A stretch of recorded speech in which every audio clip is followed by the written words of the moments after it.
Hai geng, subscribe, like, komen dan share. Geng, apa ingat dah? Apa perasan dah? Setiap usaha Perikatan Nasional dan setiap usaha PAS Taki Udin cakap apa? Apa ingat dah? Apa perasan dah? 2 hari lepas apa yang dia cakap? Kalau Barisan Nasional dan Perikatan Nasional, kan, of course lah, memang mereka akan bergabung balik. Memang mereka akan bergabung. Sebab apa? Atas kajian ni kita pun memang kita nampak, memang adalah beberapa peratus kita boleh percaya. Kan, Pakatan Harapan tu memang dia boleh lead 80-90 kursi. Kan, dan juga Pakatan Harapan adalah gabungan paling terbesar yang dapat kerusi yang sangat banyak. So antara PAS dan juga UMNO, mereka akan dapat kerusi yang tak cukup untuk berbentuk kerajaan. Of course, mereka akan bergabung. Dan tang mananya mereka duk kata mereka akan tubuhkan kerajaan stabil? Tang mana mereka akan kata mereka akan tubuhkan kerajaan bersih? Tak ada kena-mengena dah. Ini bersih ke, bagus ke, apa ke, itu semua akan letak tepi. Kan? Mereka akan tubuhkan bersama puak-puak perasuah, puak-puak penjenayah. Seperti mana yang ada di dalam Barisan Nasional. Kena ingat satu lagi, selepas Parlimen dibubarkan sehingga hari ini, kerajaan caretaker, kerajaan sementara yang dipimpin oleh Ismail Sabri, kan? So kita boleh tengok projek yang mereka luluskan secara direct nego tanpa masuk tender. Mereka meluluskan projek tu kepada syarikat Barisan Nasional, kan? Kroni kepada Aziz Rahim. So demi kepentingan dengan dana politik. Dan bila mereka meluluskan projek tu, of course akan ada komisen, akan ada tanda terima kasih. Projek bukan sikit-sikit, bukannya puluh ribu, bukannya ratus ribu. Projek tu yang bernilai jutaan ringgit dan juga puluhan juta dan ratusan juta dan ribu juta. Billion of projek tu bernilai 2 bilion ringgit yang diluluskan oleh Ismail Sabri dan juga Zafrul, Menteri Kewangan, dan juga Menteri Alam Sekitar, Tuan Ibrahim Tuan Man. Jadi disebabkan mereka ni tak ada duit. So untuk nak buat duit dengan adakan projek, dan projek tu kalau ikutkan hanya harga dia berapa ratus juta ataupun 1 bilion. Tapi demi nak bahagi 3, parti PAS, parti 1, parti UMNO, demi nak bahagi 3, kenalah lebih sikit. Sebab itulah orang pakat-pakat nak jadi Perdana Menteri, pakat-pakat nak jadi menteri, kan? Walaupun dia dah pernah rasa kedudukan menteri, dia pernah rasa kedudukan Perdana Menteri, betapa mewahnya, betapa mudahnya kehidupan dia. Of course, dia akan mengejar kedudukan.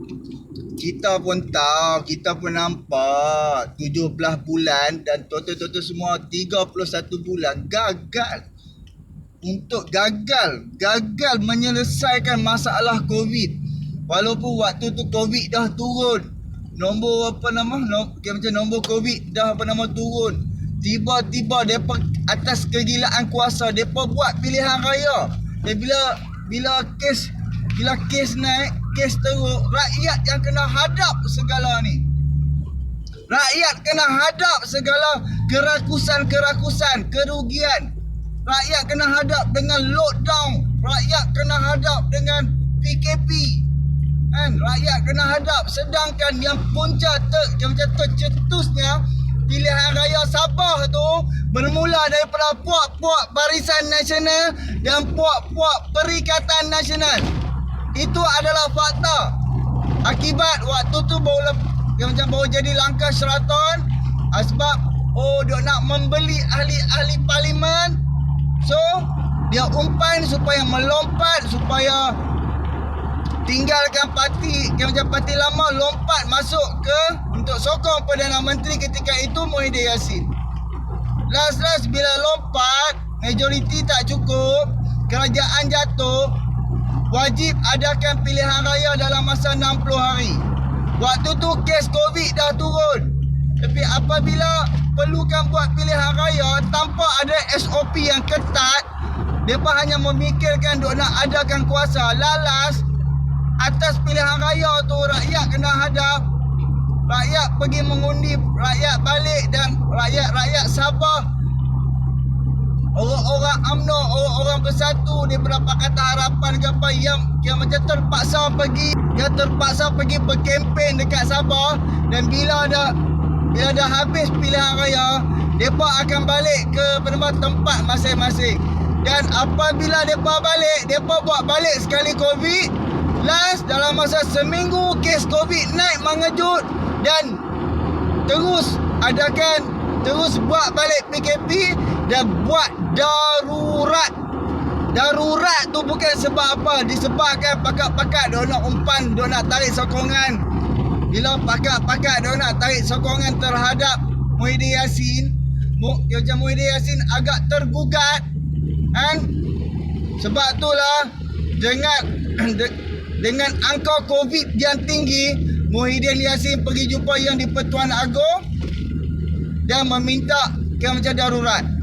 Dengan alasan yang dia bagi, Yang di-Pertuan Agong, kalau orang dah bagi nasihat, kalau Perdana Menteri ke penasihat dah bagi macam nasihat kepada Yang di-Pertuan Agong, kalau demi rakyat, Yang di-Pertuan Agong of course akan luluskan kan. Tapi kita boleh tengok permainan Muhyiddin Yassin, dia mengambil kesempatan di atas kesempitan rakyat dan dia menggunakan nama rakyat pelbagai untuk dia nak mengekalkan kuasa dah. Tapi kena ingat, setiap seorang pengkhianat wajib, Allah Maha Adil. Allah Maha Adil, Tuhan Maha Adil. Allah akan atur supaya hidup dia akan dikhianati balik. Tanpa Muhyiddin sangka, 17 orang daripada Barisan Nasional menarik sokongan terhadap Muhyiddin Yassin. Jangan lupa geng. Dan apabila kerajaan jatuh, kerajaan Muhyiddin Yassin jatuh, lepas tu berlakulah pergelutan untuk menubuh balik kerajaan.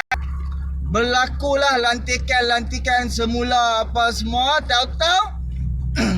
Tahu-tahu Barisan Nasional yang tarik sokongan terhadap Muhyiddin Yassin terpaksa bersama juga dengan Muhyiddin Yassin untuk berbentuk kerajaan. Depa ni hanya nak berada di dalam kekuasaan. Depa ni kok mana pun ada di dalam kerajaan sebab peruntukan tinggi. So depa nak ada juga di dalam kerajaan. Jadi tak apa, Muhyiddin Yassin jatuh tak apa, yang penting naikkan Ismail Sabri sebagai Perdana Menteri. So atas perjanjian Muhyiddin Yassin pula, Ismail Sabri perlu mengekalkan semua menteri-menteri dia. Macam Ismail Sabri perlu mengekalkan kesemua menteri-menteri di atas lantikan Muhyiddin Yassin. Agak-agak hampa sebab apa? Kalau Muhyiddin Yassin dia tak bagi arahan kepada Ismail Sabri supaya mengekalkan menteri-menteri dia, orang-orang yang ada beberapa belas orang yang melompat daripada PKR masuk ke dalam Parti Bersatu.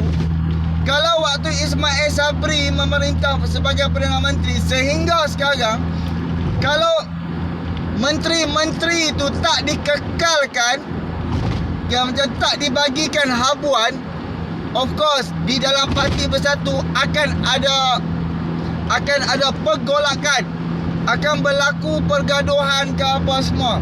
Sebab Depa ni puak-puak yang lompat daripada PKR ni, lompat masuk ke dalam Parti Bersatu, dijanjikan kuasa, dijanjikan kedudukan, dijanjikan jutaan ringgit.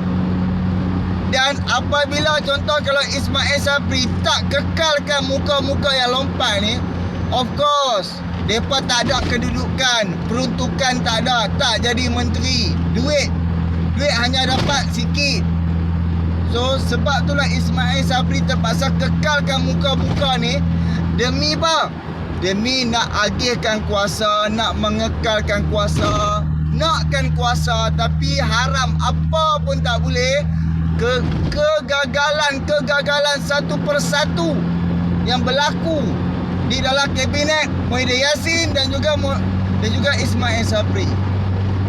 Hampir-hampir dekat pilihan raya ni, alhamdulillah, orang-orang hak pengkhianat, orang-orang yang gila kuasa, orang-orang hak yang tak bagus ni, kita boleh nilai atas kegagalan depa ni. Depa tak ada ilmu, depa tak ada pengetahuan, kan? Sehingga kan calon-calon Barisan Nasional dan Perikatan Nasional yang bertanding dekat Kelantan, aku lupa dekat Pasir Mas kan, dekat Bacuk apa, calon tu menipu menggunakan nama doktor, menipu kata dia ada kelayakan.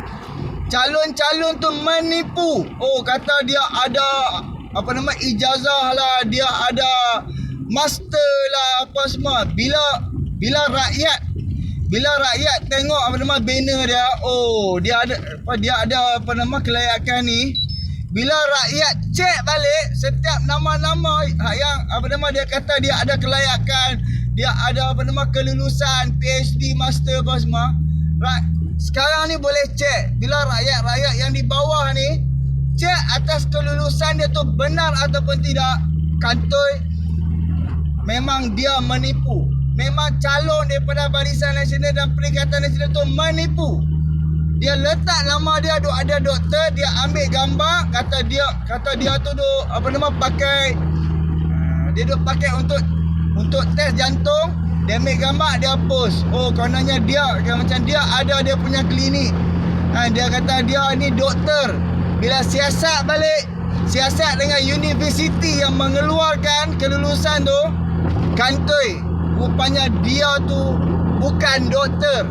Dia hanya dia hanya pergunakan, dia hanya untuk sanggup menipu rakyat untuk nak dapat undi. Jadi geng, kita boleh nilai sendirilah. Walaupun kita tengok ustaz-ustaz pak lebay 5 orang menteri daripada Kelantan, 5 orang menteri, peruntukan bulanan jutaan ringgit untuk 5 orang ni. Adakah di Kelantan dalam masa 2 tahun lebih 3 tahun dapat mengubah segala kemudahan untuk rakyat kembali hebat, kembali menyelesaikan masalah rakyat? Adakah berlaku seperti itu? Tak ada kan? Jadi orang yang jadi menteri di dalam kabinet Ismail Sabri majoriti tak berpengetahuan, tak tahu apa, hanya nak agihkan kuasa disebabkan kerajaan gabungan.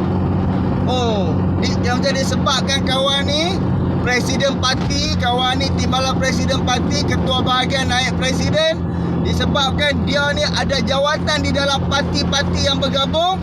Kita terpaksa bagi kedudukan kepada dia, kita terpaksa bagi, sedangkan dia tak ada ilmu pengetahuan pun dengan kementerian yang dia dapat. Jadi kalau orang macam ni masih dikekalkan ada di dalam ahli-ahli parlimen untuk membantu rakyat lah kononnya kan.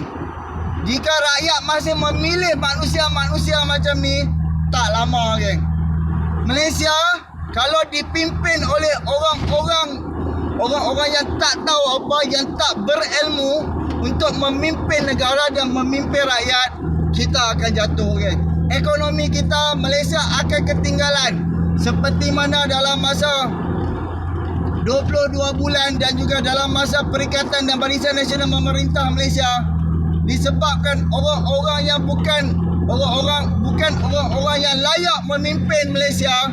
Sebab itulah Malaysia jatuh dan Malaysia ketinggalan.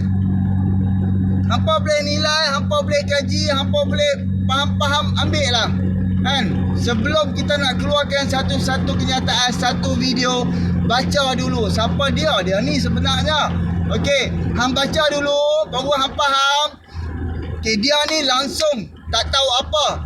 Padahal dia dapat menteri yang macam dia dapat menteri pendidikan.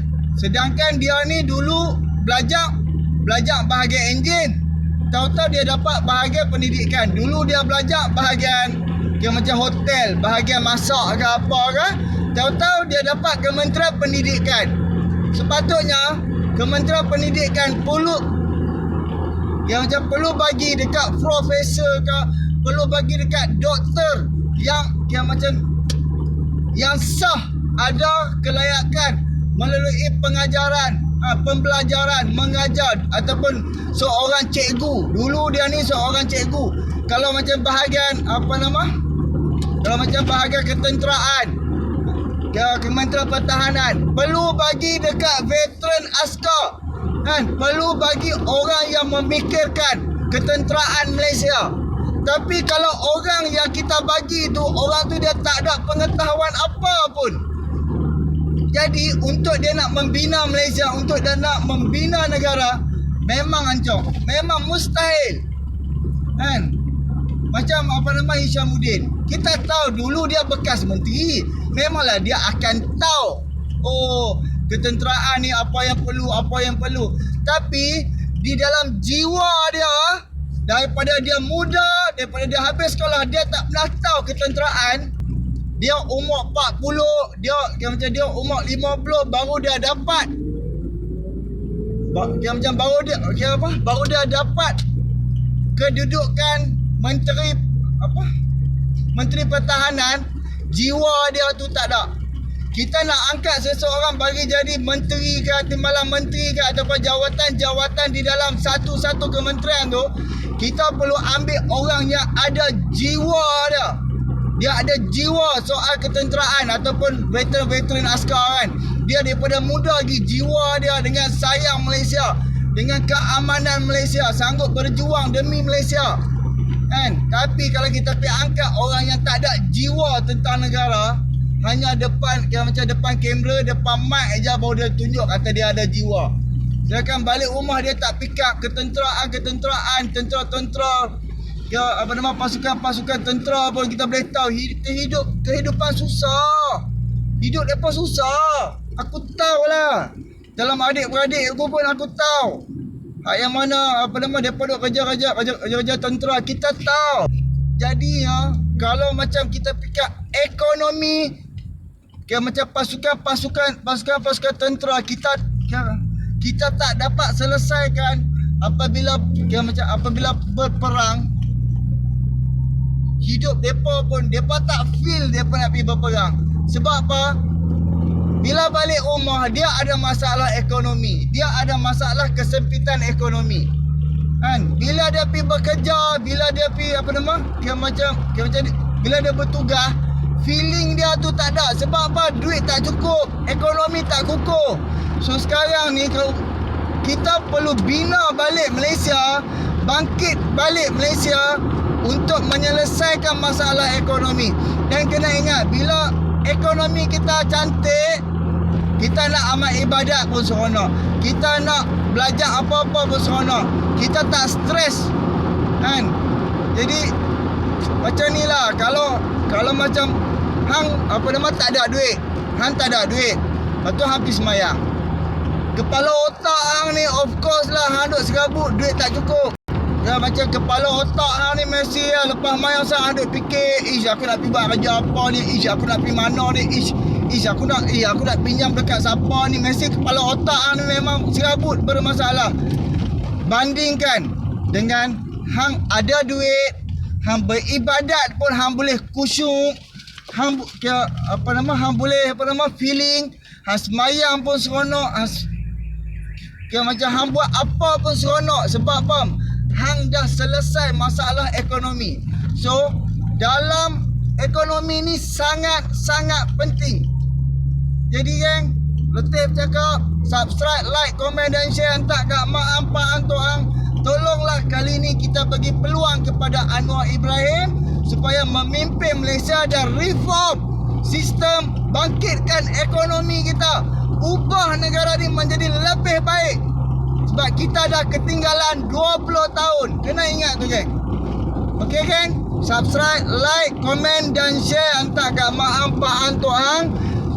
Ajaklah untuk kita ubah Malaysia. Kalau Barisan Nasional, kalau Perikatan Nasional, kan? Walaupun mereka mesti mereka akan bergabung punya. Mesti mereka akan bergabung punya. Pasal dekat bandar-bandar besar, insya-Allah akan dimenangi oleh Pakatan Harapan. So mereka ni untuk Barisan Nasional dan Perikatan Nasional, mereka hanya boleh dapat kerusi-kerusi di luar bandar. Kan? Jadi sebab tu mereka mudah membeli rakyat-rakyat macam di luar bandar. Rakyat-rakyat yang bijak, yang berpengetahuan, of course mereka akan undi Pakatan Harapan. So geng, subscribe, like, komen dan share, geng. Undilah Pakatan Harapan, tolaklah Perikatan Nasional dan Barisan Nasional. Kita perlu ubah Malaysia, kita perlu reform Malaysia. Okey? Assalamualaikum.